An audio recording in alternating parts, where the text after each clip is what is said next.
Salut, c'est Trado. Voilà ma vidéo de mise à jour pour l'or. Séance encourageante que celle d'aujourd'hui à différents titres. Première raison, c'est que le bas du canal gris hypothétique que j'avais tracé il y a quelques jours a été quasiment atteint. Deuxième raison pour laquelle on peut caresser certains espoirs, c'est que nous clôturons à l'intérieur des Bollinger, alors que hier nous avions eu droit à un T1, c'est une clôture en dehors des Bollinger, en l'occurrence en dessous de la Bollinger inférieure. Troisième élément positif, nous arrivons sur une situation de harami. Alors, les puristes aiment bien les haramis avec une bougie complètement incluse à l'intérieur de la bougie précédente, mais on va dire la jurisprudence accepte que ce soit simplement le corps du harami, le corps de la bougie actuelle qui soit au-dessus à l'intérieur de la bougie précédente, ce qui est le cas. Bon, c'est pas un harami parfait, mais dans l'esprit, c'en est un. Alors, bon, pourquoi pas. Personnellement, je suis encore un peu circonspect. Le MACD est toujours en dessous de son signal, le momentum est toujours bien négatif, le stochastique est toujours ancré clairement en zone de survente. La médiane n'a pas été ralliée. Disons que s'il existe des signes très encourageants pour la suite, je pense que tout n'est pas gagné, d'autant que la M7 plonge et va venir caper les cours demain, au même titre que la M20 qui également est baissière. Donc même si la tendance hebdomadaire, je vous rappelle, est clairement haussière, même si nous avons possiblement un bon point d'entrée ici pour les retardataires qui ne sont pas investis dans l'or, eh bien il demeure que j'attends pour voir. Alors, justement, demain, alors, comment trader?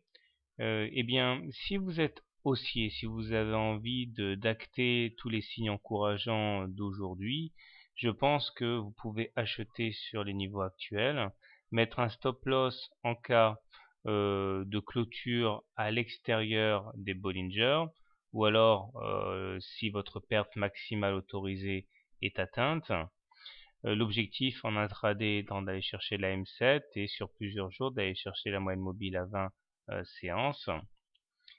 Si maintenant vous êtes baissier, alors plusieurs solutions. Si vous êtes agressif, vous allez shorter le contact avec la M7 ou l'enfoncement de la M7. Stop loss en cas de clôture au-dessus de la M7. Objectif, un retour sur le bas du canal gris. Si maintenant vous préférez être plus conservateur dans vos shorts, eh bien vous pouvez attendre la même chose, mais le contact avec la moyenne mobile à 20 séances. Voilà, donc personnellement je conserve mon biais baissier. Alors je précise parce qu'il ne faut pas faire n'importe quoi. Donc demain je continuerai à privilégier les trades short, c'est-à-dire vendre à découvert sur enfoncement de la moyenne mobile à 7 séances, mais je précise que ça c'est une stratégie qui doit être confirmée par les unités courtes, c'est-à-dire que mon scénario du jour, ça sera effectivement le short, mais je ne rentrerai short que si j'ai un signal de retournement baissier de la tendance sur les unités courtes, c'est-à-dire l'unité 1 heure ou l'unité 15 minutes. Je pense que c'est important de préciser ça parce que il ne s'agit pas simplement de shorter au contact d'un support ou d'acheter au contact, enfin pardon, il ne s'agit pas simplement de shorter au contact d'une résistance ou d'acheter au contact d'un support, il faut que sur les unités courtes, le 5 minutes, le 15 minutes, le 30 minutes, éventuellement, on assiste effectivement à un rebond. Voilà. J'ai rajouté une vidéo didactique sur le blog Apprendre. C'est par rapport à une configuration technique qu'on appelle le 1, 2, 3 reversal. C'est un truc qui a pas mal fonctionné aujourd'hui en direct sur le chat du blog CAC. Je vous invite à aller le voir. Ça pourrait vous servir très très vite, justement dans le cadre du trading sur l'or, au cas où cette figure se présenterait incessamment. Voilà, bonne soirée, bon trade et à demain.